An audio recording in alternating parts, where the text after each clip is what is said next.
بسم اللہ والحمد للہ والصلاة والسلام علی ابی القاسم محمد ابن عبداللہ خاتم النبیین۔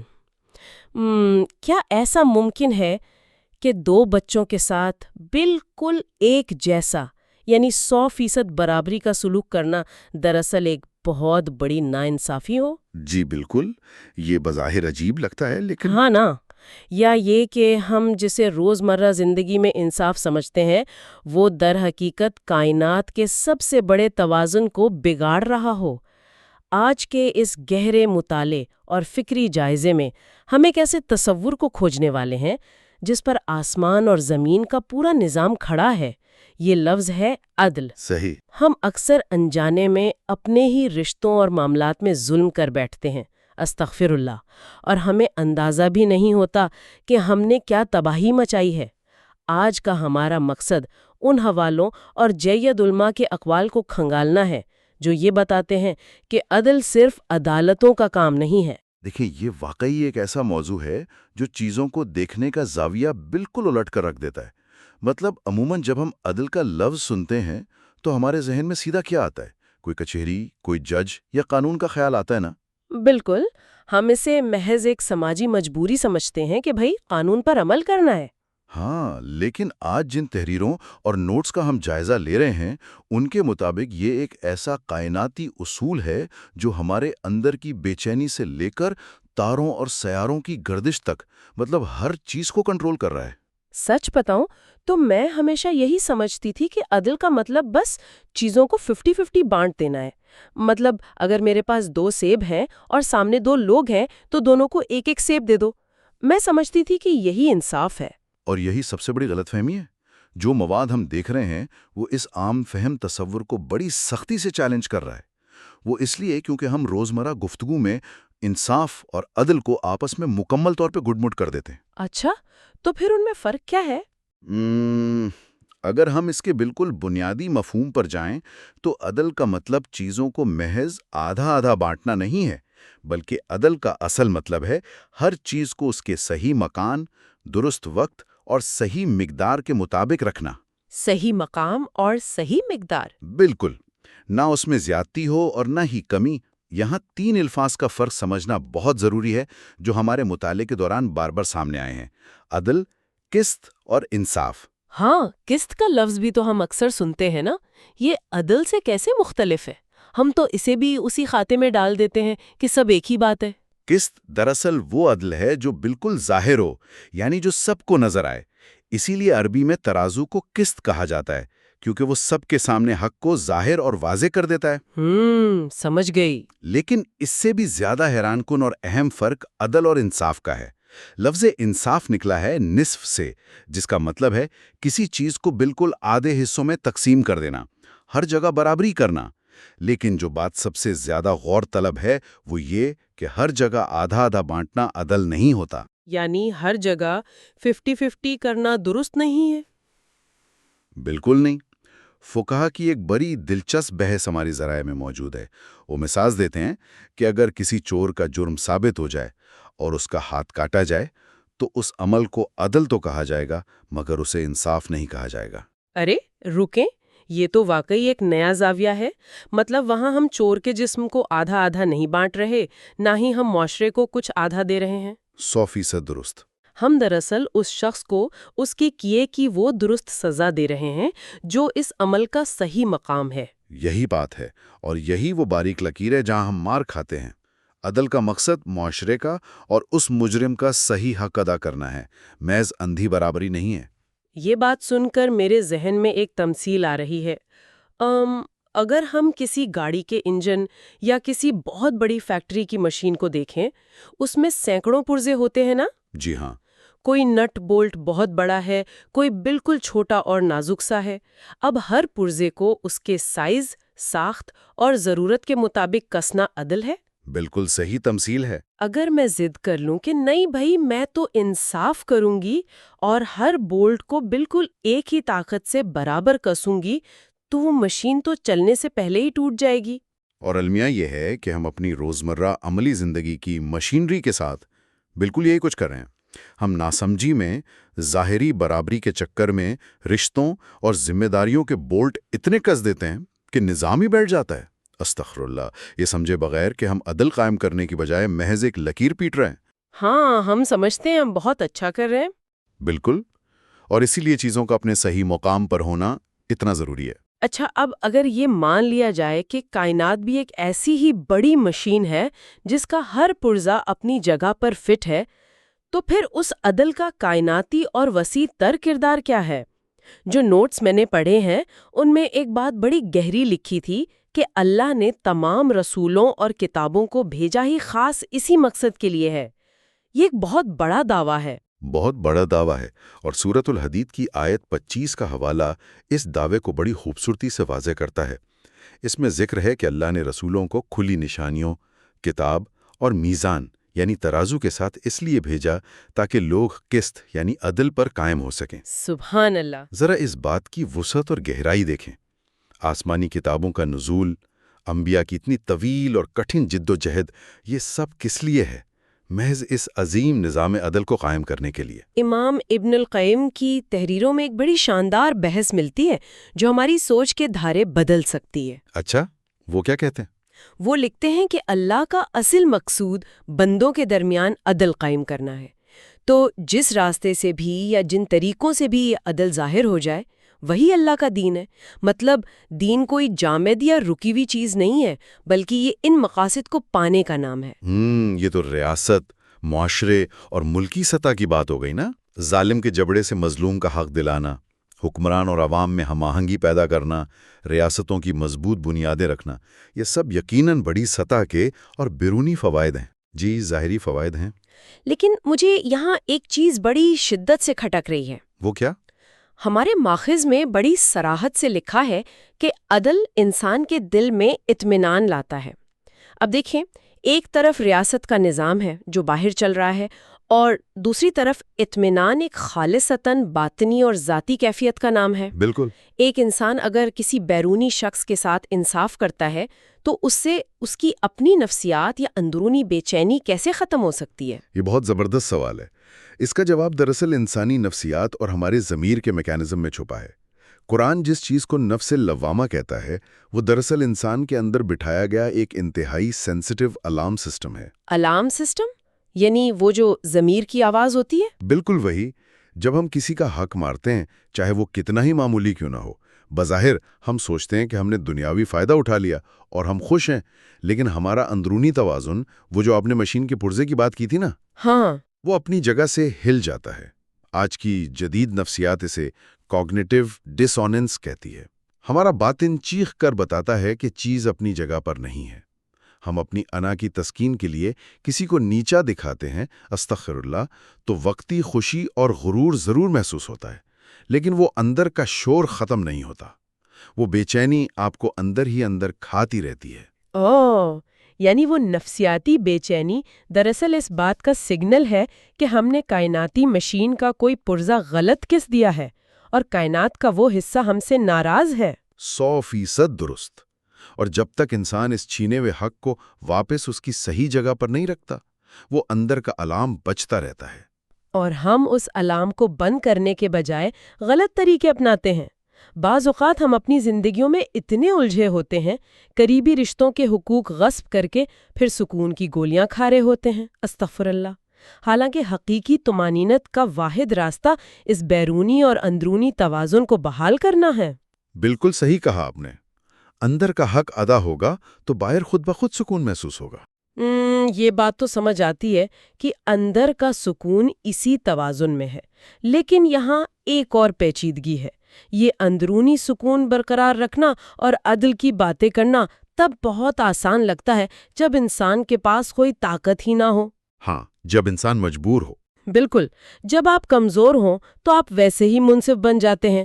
اصل امتحان تو تب شروع ہوتا ہے جب آپ کو کوئی کرسی مل جائے، کوئی اختیار مل جائے۔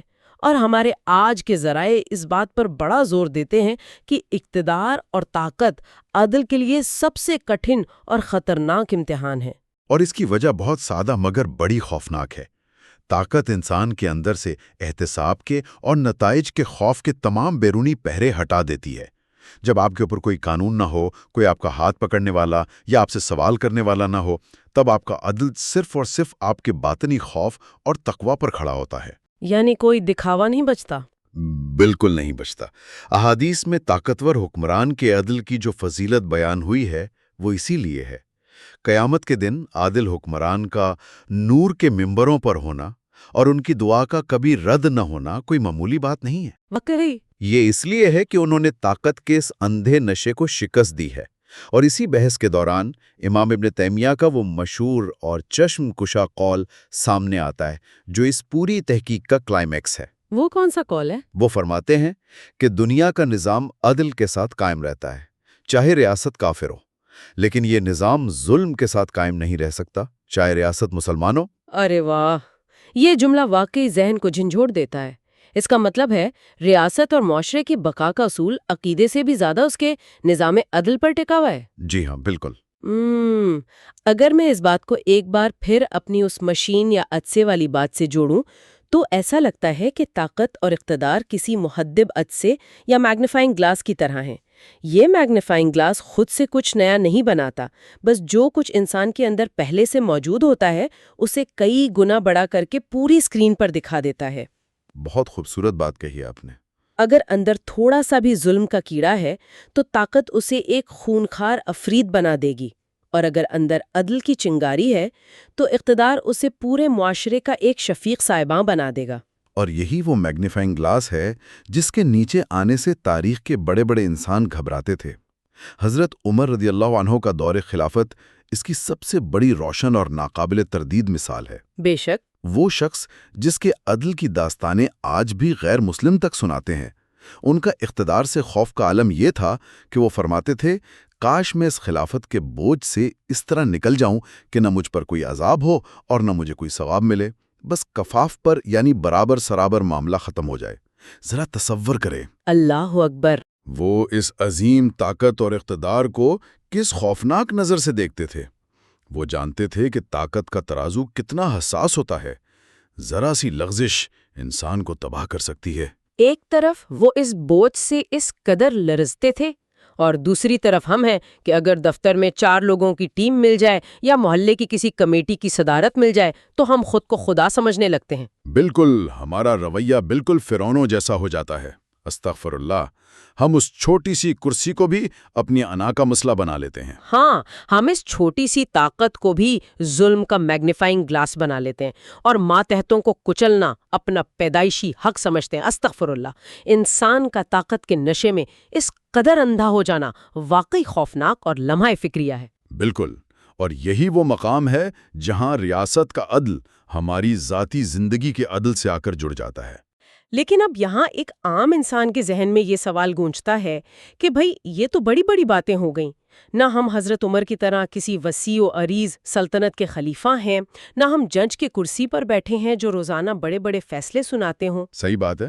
تو ایک عام انسان جو صبح 9 سے 5 بجے تک کی نوکری کرتا ہے، اپنے گھر بار کی فکر میں لگا رہتا ہے، اس کی روزمرہ زندگی میں یہ عدل کیسے فٹ بیٹھتا ہے؟ ہم اسے کیسے نافذ کر سکتے ہیں؟ دیکھیں، ہمارے مطالعے کا یہ حصہ سب سے زیادہ عملی اور حساس نوعیت کا ہے۔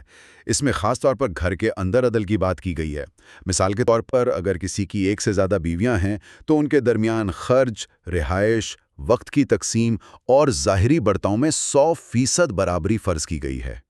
لیکن دلی محبت تو انسان کے بس میں نہیں ہوتی نا؟ جی، اسی لیے دلی رجحان یا محبت پر گرفت نہیں کی گئی کیونکہ وہ انسان کے اختیار میں نہیں ہے، مگر ظاہری سلوک اور حقوق کی ادائیگی میں رتی برابر فرق نہیں ہونا چاہیے۔ اور اس سے بھی بڑھ کر جس چیز پر زور دیا گیا ہے وہ اولاد کے درمیان عدل کا معاملہ ہے۔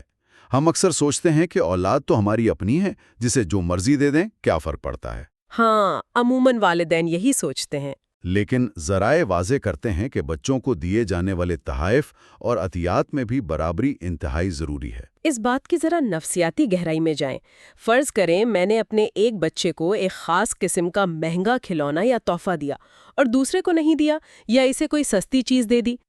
بظاہر تو یہ کوئی بڑا ظلم نہیں لگتا، یہ تو روزمرہ کی عام سی بات ہے۔ اس کی نفسیاتی وجہ کیا ہے کہ ماخذ میں اسے اتنی سختی سے روکا گیا ہے؟ اس کی وجہ بڑی گہری ہے۔ دیکھیں، بچہ دنیا کو اور اپنے وجود کی اہمیت کو سب سے پہلے اپنے والدین کی نظر سے دیکھتا ہے۔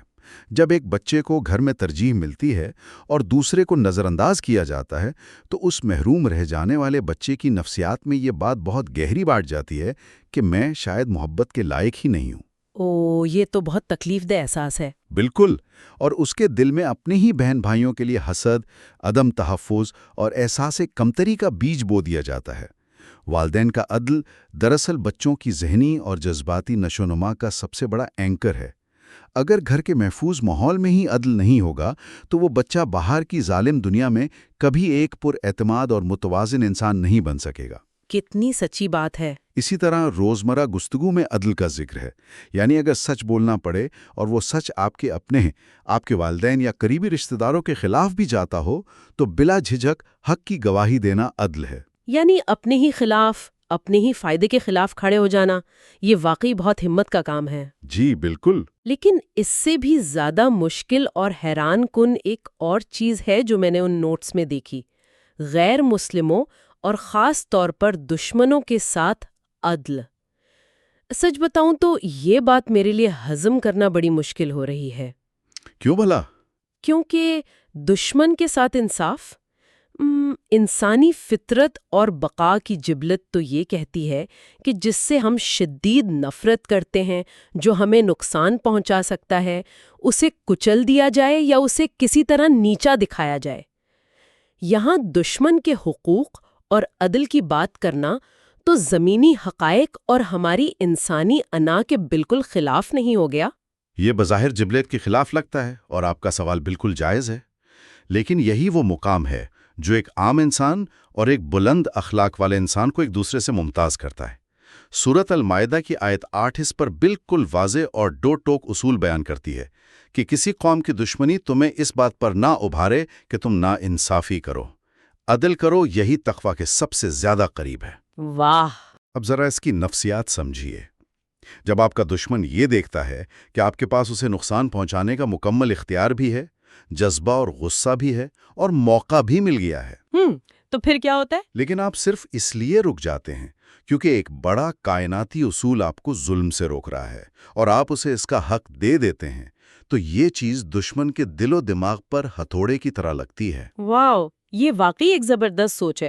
مطلب ہمارا عدل، ہماری اخلاقیات، ہمارے غصے اور جذبات سے بہت بڑی ہونی چاہیے۔ بے شک۔ اور تاریخ اس بات کی گواہ ہے کہ جب طاقت کے عروج پر بھی دشمنوں کے ساتھ منصفانہ رویہ رکھا گیا تو اسی اخلاقی برتری نے مخالفتوں کو ختم کیا اور لوگوں کو حق کی طرف مائل کیا۔ بالکل ایسا ہی ہے، اور بدقسمتی سے آج ہمارا حال یہ ہے کہ اگر کسی پڑوسی، دوست یا رشتہ دار سے ذرا سا بھی اختلاف یا انبن ہو جائے تو ہم اس کی تمام اچھائیوں پر پانی پھیر دیتے ہیں۔ ہم غصے اور انتقام کی آگ میں دشمنی کی تمام اخلاقی حدیں پار کر جاتے ہیں۔ استغفر اللہ۔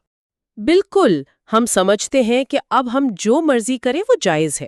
اور ہم یہ بھول جاتے ہیں کہ لین دین اور ناپ تول میں کمی کا مطلب صرف دکان پر ترازو کے باٹ ہلکے کرنا نہیں ہے، بلکہ کسی کی خوبیوں کو کم تولنا اور خامیوں کو بڑھا چڑھا کر دنیا کے سامنے پیش کرنا بھی ناپ تول میں ڈنڈی مارنا ہے۔ یہ بھی ایک بہت بڑی ناانصافی ہے۔ بالکل ٹھیک کہا آپ نے۔ اس ساری طویل اور گہری گفتگو کا نچوڑ یہ نکلتا ہے کہ عدل محض عدالتوں میں وکیلوں کی بحث یا پھائلوں کے پلندوں کا نام نہیں ہے۔ جی بالکل نہیں ہے، یہ ہماری پوری زندگی کا احاطہ کرتا ہے۔ ہاں، یہ وہ اصول ہے جو ہمارے ڈرائنگ روم میں بچوں کو دیے گئے تحفوں، دفتر میں ماتحتوں کے ساتھ ہمارے رویے، بازار میں سودا خریدنے اور حتیٰ کہ اپنے بدترین دشمن کے بارے میں رائے قائم کرنے پر بھی اتنی ہی سختی سے لاگو ہوتا ہے۔ اگر ہم نے اس کائنات کی اور اپنی ذات کی مشینری درست رکھنی ہے تو ہر پرزے کو پہچاننا ہوگا اور اسے اس کا صحیح حق دینا ہوگا۔ بالکل، ہر حقدار کو اس کا صحیح حق دینا ہی کائنات کا سب سے بڑا توازن ہے۔ یہ ایک ایسا سوال ہے جس پر ہم سب کو تنہائی میں غور کرنے کی ضرورت ہے۔ آج کے اس جائزے کے بعد اگر ہم اپنے روزمرہ معاملات، اپنے رشتوں اور اپنی چھپی ہوئی زندگی کا ایک ایماندارانہ آڈٹ کریں تو کیا ہم دعوے سے کہہ سکتے ہیں کہ ہم واقعی اپنے ہر رشتے اور ہر معاملے میں عادل ہیں؟ سوچئے گا ضرور، یا ہمارے اندر بھی کوئی ایسا ترازو چھپا ہوا ہے جس کے باٹ ہم نے اپنے ذاتی مفاد، غصے اور انا کے مطابق چھوٹے بڑے کر رکھے ہیں۔